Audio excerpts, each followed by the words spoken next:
Le decía yo a mis alumnos, puede ser que nazcas en tres realidades, o exalumnos más bien. La realidad del pobre, la realidad de la clase media y la realidad de los ricos. Porque estudiaba yo en ese entonces a Robert Kiyosaki. Hoy pienso ligeramente diferente, pero quiero usar la misma idea que les transmitía. En el caso de los pobres, como les decía yo, cuando naces en la realidad de los pobres, como mi papá, mi mamá, ahí ni te dan ni lo que necesitas ni lo que quieres. Es decir, no te dan zapatos tus papás, no te dan pan muchas veces, compran 5 panes para 11 hijos, no te dan ropa y tienes que acabar buscando a veces hasta los zapatos que el vecino tira. Historia real, ¿eh? No fake, esto es real. Pues si naciste en esa realidad, déjame decirte que puedes salir adelante. Porque mis papás, como muchos de los de ustedes, son ejemplo de que se puede. Después está la segunda realidad, donde ya nací yo. Una realidad más cómoda, donde me daban lo que necesitaba, aunque no lo que quería. Es decir, jamás me faltaron zapatos, techo, comida. Jamás tuve esas precariedades que sí tuvieron nuestros padres. Pero no lo que yo quería, porque por ejemplo, pues yo quería de Día de Reyes uno de esos aviones que volaban a control remoto y pues no, ese era un juguete de millonarios.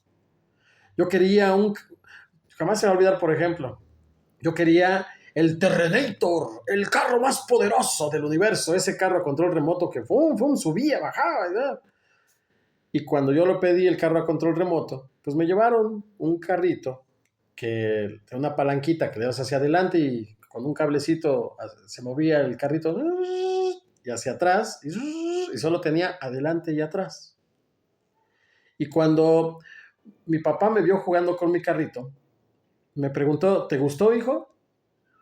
Y aunque los papás o muchos papás digan que los hijos no somos conscientes, claro que tus hijos son conscientes. Y yo volteé a verlo y le dije, sí, pa, está bien bonito. Porque yo sabía que no había para más.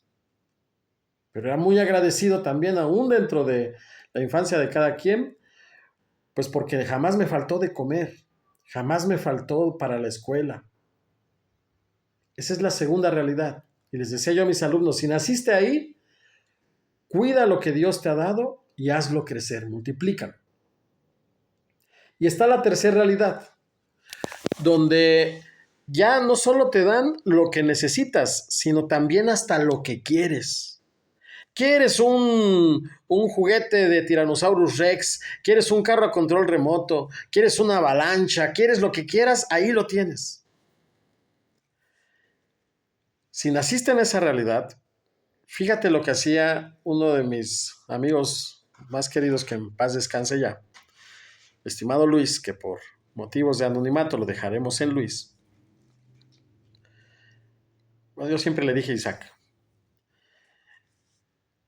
había un día del año que llegaba con una bolsa negra llena de tenis nuevos y los llevaba a la orientadora de la escuela y le decía, maestra, lo traigo de parte de mis papás, pero dicen que por favor no diga, bueno, que es para quien lo necesite, pero que por favor no diga quién lo trajo. O sea, si naciste en esa realidad, también puedes ayudar a muchos. Yo nací en la segunda realidad. Eh, soy, Tengo sangre morelense por parte de mi padre de Cuautla, Morelos, y de que incluso diría yo de sangre, porque mi bisabuelo, que es hasta donde supe, fue de los músicos de Zapata, del Emiliano Zapata, del general. Uno fue así y el otro fue revolucionario de los que un disparo, pélale a correr. Y por parte de mi madre, mi sangre es jalisciense. Y por parte de Jalisco igual, hasta mis bisabuelos al parecer fueron de los que llegaron a trabajar en las minas de aquella parte, rumbo a Puerto Vallarta, Mascota, Santiago de los Pinos. Ya mi hermana y yo nacimos en en zona centro de México y pues somos toluqueños. Por eso cuando me preguntan de dónde soy, la verdad es que no sé ni qué decir, porque los de Toluca dicen que no parezco a los de Toluca. Los de Cuautla dicen que no me parezco a los de Morelos. Y sí, mis facciones son más como de mi familia de Jalisco. Pero eso es otra historia. Al final, uno no es de donde nace, sino donde la hace, dice el dicho. Y la verdad es que yo he andado en tantos lados y donde sea que he andado, estoy muy contento y agradecido con Dios porque la gente me ha adoptado como si fuera uno más, como si fuera uno más, uno suyo. Y al final, pues yo soy de México y punto, se acabó. A los 11 años de edad, me fui de pinta, se podría decir, aunque no fue de pinta, sino que saliendo de la escuela, me fui a caminar ya estaba yo en secundaria. Y en la primaria estudié en San Mateo Zacatipan, Toluca, Estado de México, pero en la secundaria ya estuve en Toluca, en la SFAM. Y ahí un día se me ocurrió irme a caminar como a mí me gustaba andar siempre de parrandero, de pata de perro. Y pasando por Independencia veo una casa amarilla y escuchaba yo gritos y gritos allá adentro. Y que me meto. Y me gustó la pasión con la que defendían ciertas ideologías y ciertos puntos. Eso fue, no fue a mis 11 años, perdón, a mis 14 años, bueno, 11 12 años por ahí más o menos. Y fue cuando empecé a asistir a esas reuniones del PRD. Apenas estaban pintando el círculo negro, me acuerdo, 1992 por ahí más o menos, en Toluca. Y de hecho tomé tanto de las ideas que decían y la pasión con las que las defendían, que yo reproducía mucho de esa forma de hablar, además de la de mi papá, en los concursos de debate. Y así fue como gané algunos concursos de debate de la escuela. Me tenían por muy bueno para el debate, ¿no?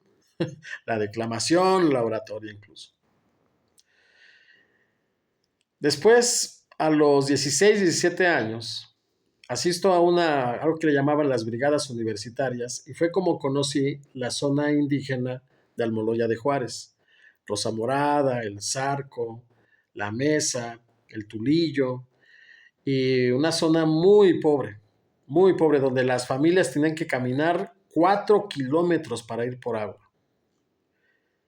Fue una tristeza para mí descubrir que en el año 2023, para la campaña de la maestra Delfina Gómez, muchas de esas comunidades todavía más de 15 años y seguían caminando 4 kilómetros para ir por agua. No me va a dejar mentir la licenciada Yolanda, que me hizo favor de tenerme allá en Almoloya de Juárez durante ese periodo de la campaña de la maestra Delfina Gómez. Y descubrí que pasaron muchos años y las mismas comunidades seguían con las mismas precariedades. En ese entonces, gracias al buen corazón de mi padre, pues yo iba a dar consulta gratuita veterinaria a esos pueblos. Y pues para mí fue parte de mi práctica, no práctica profesional, sino de mi práctica regular. Cada 8 días, cada 15 días me estaba yendo para allá. E incluso una vez don Evodio, creo que se llamaba, Evelio, no creo cómo se llamaba el señor, me llevó con un diputado. Mire, le vamos a conseguir un recurso, doctor, porque pues la verdad no es justo que usted viene y nadie lo apoya, ¿no? Y le decía, no, la verdad es que mi papá me echa la mano. No, no, no. Y fuimos y el diputado nomás escuchó, ahí nos dio a tole con el dedo. Como le movilizaba mucha gente, pues sí, lo atendió al señor, pero pues nomás nos dio a tole con el dedo y al final ningún recurso para que yo pudiera seguir yendo a hacer esa labor. Nunca me metí tan de lleno a la política, pero una ocasión, yendo a buscar a mi padre a su trabajo, voy por Vicente Villada, creo que era la calle, y me encuentro, no, creo que era Nicolás Bravo, no me acuerdo. Sí, creo que sí era Nicolás Bravo. Y me encuentro un edificio donde iban saliendo, yo tenía en ese entonces como 18 años, 18, 19 años. Iban saliendo unos trajeados y unas muchachas muy guapas, elegantes. Y dije, ah, caray, ¿qué será aquí? Y que me meto. Y ahí vi el logo grande del PRI y era la escuela de formación política del PRI. Y me empecé a meter, yo pedí permiso y me fueron dando permiso de meterme a ciertas sesiones, algunas clases, y ahí es donde aprendí mucho de cómo hacer operación territorial. Pero bueno, esa es otra historia.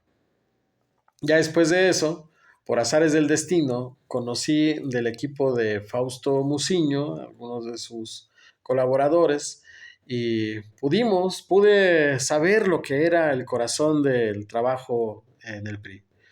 Es, Sin embargo, tampoco me metí de lleno a la política porque no me interesaba. Yo veía que todo estaba muy mal, todo estaba muy jodido y ni forma de solución. Entonces simplemente, pues empecé a tener amigos.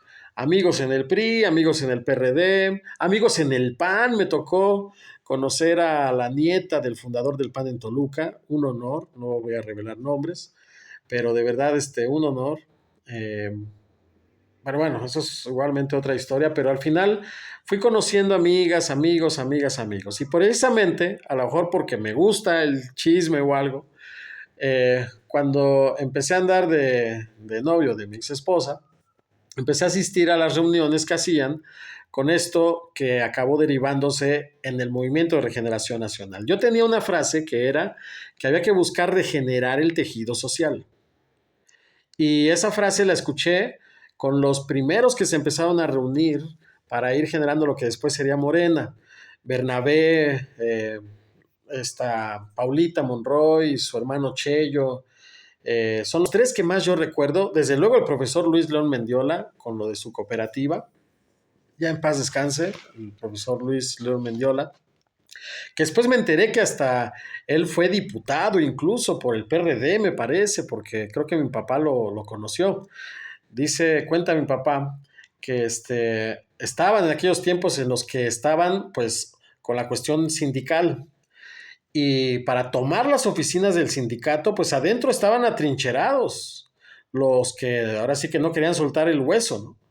Y fueron tiempos en los que se enfrentaban, pero hasta había persecuciones en donde hasta armas llegaban a salir. En esa ocasión ya estaban por tomar las oficinas y nadie se animaba a dar el paso. Se escuchaban de adentro de las oficinas y al que entre lo quebramos y no sé qué.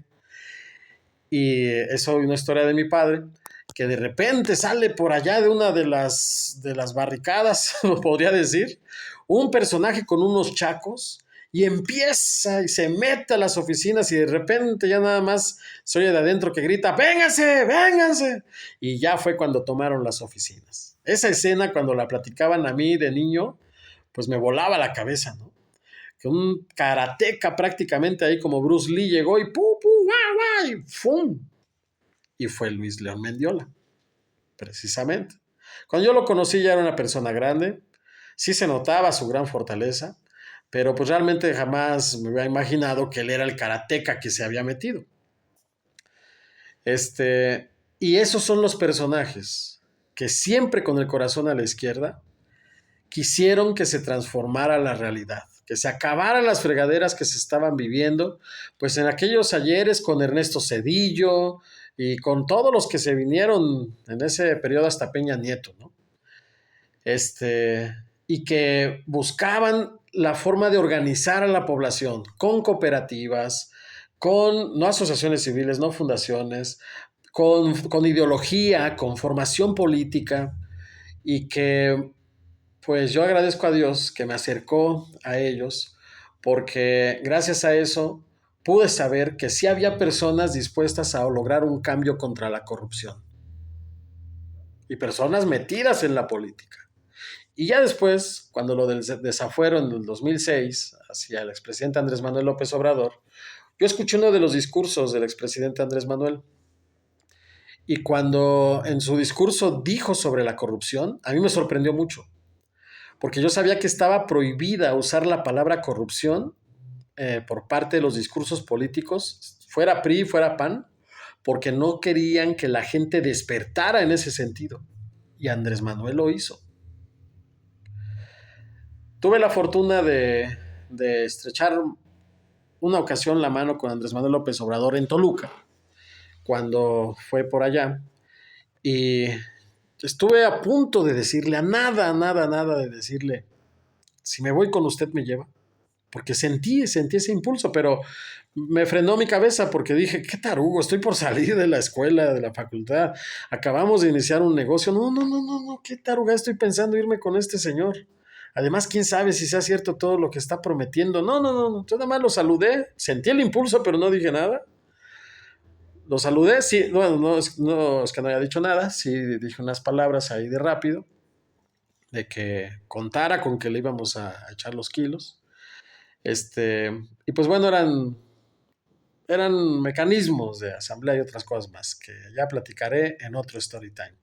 Este video fue para que me conocieran, para que supieran un poco de dónde vengo, muy rápido, así rapidísimo de lo que hice, pero realmente de lo que les quiero hablar, porque hasta antes del 2018 yo no activé políticamente en nada. Fui alguien de amigos y ahí no me va a dejar mentir Paula Monroy, Bernabé, que de ideas y convicciones siempre muy fuertes. ¿Por qué los menciono a ellos? Porque fueron los primeros que empezaron a unir a la gente antes de que llegara Juan Rodolfo a Morena, antes de que llegara Higinio Martínez a Morena, antes de que surgiera cualquiera de estos chapulines, ya no se diga Mónica Nemer o cualquiera de ellos. Antes de cualquiera de ellos, ellos fueron los primeros que empezaron a unir a la población. Tal vez ni conocían a Andrés Manuel, tal vez eso fue después, pero sí para regenerar el tejido social. Es decir, la lucha y los luchadores sociales, los activistas sociales, no venimos después de Andrés Manuel López Obrador, ya venimos desde antes. Pero en mi caso había sido como, sin enfocarme demasiado en la cuestión política, hasta el año 2018. ¿Y por qué me metí tan de lleno en la política en el año 2018? Se los cuento en un próximo video. Bendiciones y éxito.